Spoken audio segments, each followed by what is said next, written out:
Hi, this is Joe from Joe's Butcher Shop, and today we're going to talk about picking out great pork.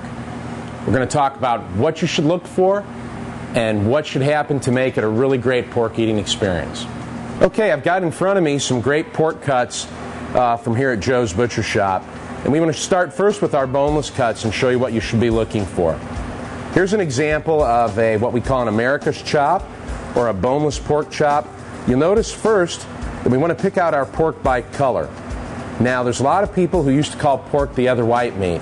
Trust me, in its natural state, unencumbered from hormone and antibiotics, unencumbered from any injections that people want to put in these, pork should be nice and red. And we're talking about anywhere from a pale red, like this piece of boneless pork here, to a dark red that you see on this bone-in pork chop here, bone-in loin chop.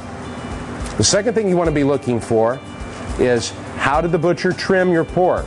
You'll notice here we have a nice fat cap around the edge, but not an excessively thick one. If it's too thick, you're paying for fat, and we don't want that to happen. Third thing you're going to be looking for is the marbling inside the meat. Now, if you'll notice, on this particular boneless pork roast, if you look at the face of it, you can see that we've got some tremendous marbling there, just like you look for in a steak.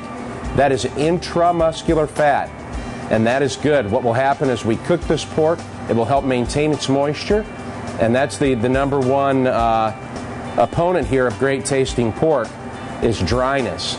And this is, as chefs, what we tend to encounter most is dry pork. And this intramuscular marbling that you see, the white veins running through your pork here, or another example here on our bone-in chop, see the beautiful marbling here on this side and over to our tenderloin side of this loin chop. That'll help you have really great results when cooking. So we spoke a little bit about the marbling and the color. The next thing we want to speak about is when you have a roast, what are you looking for? Well, the first thing you want to look for in a roast is, was it professionally prepared by your butcher? You'll notice here that this roast is tied at intervals of about every 1.5 inches, professionally tied off, creating a nice round roast for you, and that's what we're looking for. Also, a great butcher will make sure that they leave a nice fat cap on your roast. And how we want to roast that is we always want to roast it with the fat cap up. In this case, he's given us a couple choices and left a nice fat cap on both sides of the roast, which is great. That's going to really keep our pork moist as it bakes in the oven. Now we have a bone-in cut back here. This is a shoulder. You'll notice again the color's a beautiful deep red of this, and you'll notice we've got great marbling. This is a bone-in product. This is something you'd use and possibly put in a crock pot to pull apart for shredded pork.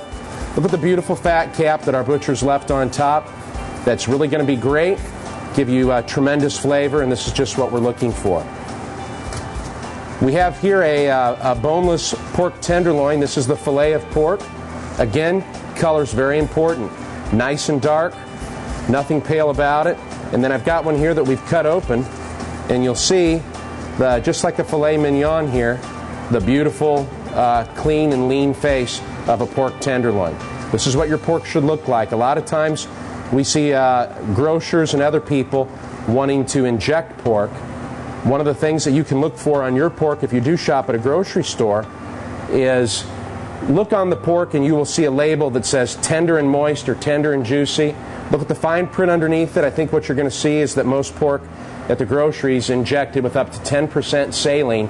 You don't want that. While that seems to be great for putting moisture in your pork, it's really not great, because as you cook it, that water will ooze out and actually make your pork drier instead of more tender.